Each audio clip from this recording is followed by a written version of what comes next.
Nah, adik-adik pada tahu nggak arsitektur itu apa? Jadi, arsitektur adalah orang yang membuat gambar mengenai kota dan rumah di sekitar kita. Jadi, arsitektur itu yang membuat gambar teman adik-adik, seperti rumah yang ada di sini, yang ada di atas ini, kemudian juga rumah yang ada di bawah ini. Dan saat mereka menggambar menggunakan jangka, kemudian busur, dan juga peralatan menggambar lainnya. Mereka juga suka menggunakan topi berwarna kuning, adik-adik.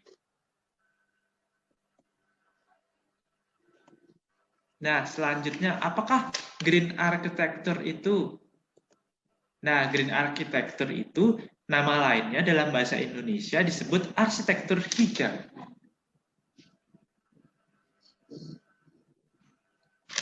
Kalian tahu arsitektur hijau berarti arsitek dan hijau.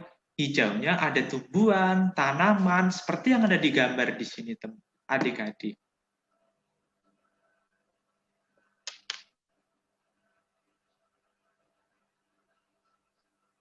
Nah, apa sih adik-adik manfaatnya arsitektur hijau itu?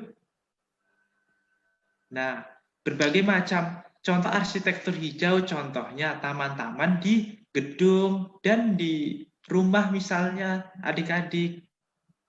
Nah, seperti ini, di atas gedung adik-adik, lalu juga di sekitar gedung adik-adik, dan juga di sekitar gedung. Atau dalam bahasa Inggris sering disebut dengan garden row. Nah, sekarang kakak ingin menyebutkan apa manfaatnya adik-adik bagi kita semua arsitektur hijau itu.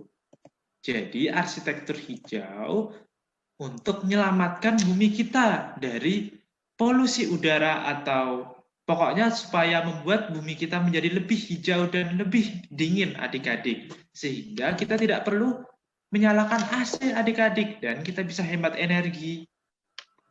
Selain itu adik-adik, arsitektur hijau juga bisa menyelamatkan bumi kita dari perubahan musim.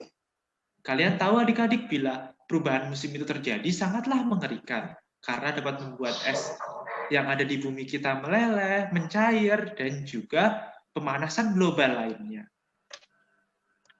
Nah, ini seperti yang diajarkan oleh Tuhan Yesus kepada kita.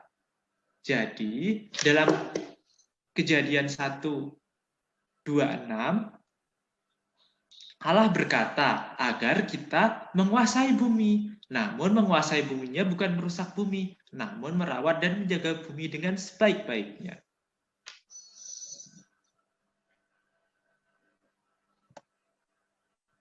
Nah, kabar baiknya adik-adik juga kita bisa membuat arsitek hijau di rumah kita. Tidak harus di gedung yang tinggi ataupun pokoknya bangunan yang besar. Kita bisa kok membuat arsitektur hijau itu di rumah kita. Caranya dengan misalnya menanam berbagai tanaman di sekitar rumah kita, pepohonan. Nah, ini adalah contoh rumah yang kakak buat. Adik-adik bisa melihatnya.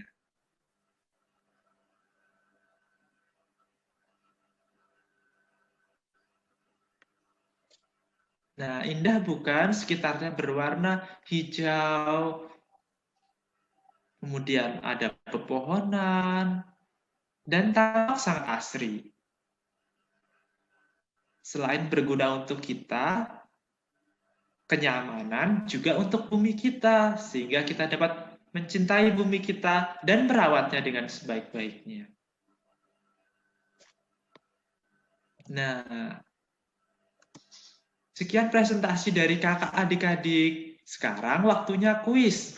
Kalian pasti masih ingat kan dengan yang kakak tadi perkenalkan kepada adik-adik, dan adik-adik mungkin nanti saat sudah besar, kakak juga berharap mungkin adik-adik bisa tertarik untuk menjadi arsitektur. Belajar di arsitektur itu sangat menyenangkan adik-adik karena kita mendesain rumah, juga mendesain sesuai apa yang kita suka. Software training sebenarnya bukan hanya arsitektur, namun dapat digunakan di bidang lainnya seperti komputer, seperti mechanical engineer atau civil engineer dan yang lainnya. Nah, sebelumnya saya akan memperkenalkan daftar isinya dulu. Jadi, saya akan mengenalkan pengenalan tentang AutoCAD user interface, lalu yang kedua adalah pemahaman tentang unit, yang ketiga adalah membuat gambar basic atau sederhana dari AutoCAD, lalu yang keempat menggunakan object snaps, dan yang ketujuh yang paling penting adalah ketika kita menggunakan AutoCAD untuk membuat PDF-nya. Nah, sebelumnya, inilah saat kita pertama kali membuka AutoCAD, kita akan bertemu dengan jendela seperti ini, dan ketika kita akan menggambarnya, kita hanya mudah tinggal klik yang berwarna merah ini, Start Drawing, di sini. Nah, selanjutnya,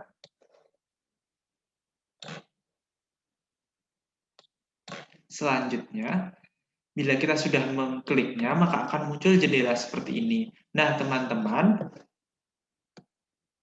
proses dalam AutoCAD-nya ada 3 step. Yang pertama adalah kita mengetik komen atau perintah yang ada di dalam AutoCAD-nya. Jadi kita seperti bila ingin membuat garis lurus, teman-teman bisa klik line, diketik di comment area yang berwarna merah ini, dan kemudian di enter dan membuat garis lurus di sini. Dan juga misalnya kalian ingin membuat lingkaran, kalian bisa klik circle di comment area ini, klik enter, dan nanti kalian bisa membuat lingkarannya. Pokoknya saya ingin juga memberikan pesan dalam plotting dalam PDF-nya. Jadi saat kita memplotting untuk menjadikan PDF-nya, kita harus mengubah beberapa settingan yang ada dalam plot atau modelnya. Jadi yang pertama yang berwarna merah ini, untuk memilih jenis hasil dari outputnya seperti PDF atau koneksi printer. Misalnya kita langsung mengeprintnya.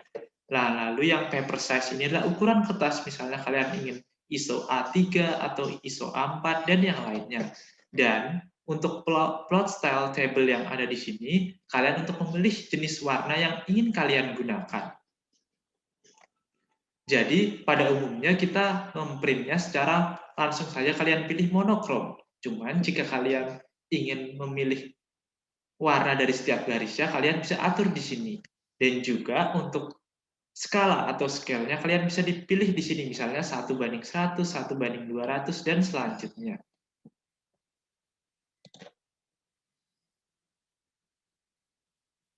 Nah, sekarang saya akan mencoba mempraktikkannya dalam AutoCAD.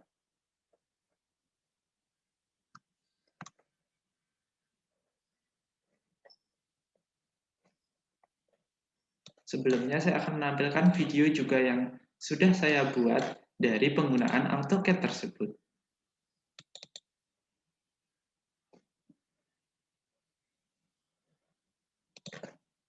Jadi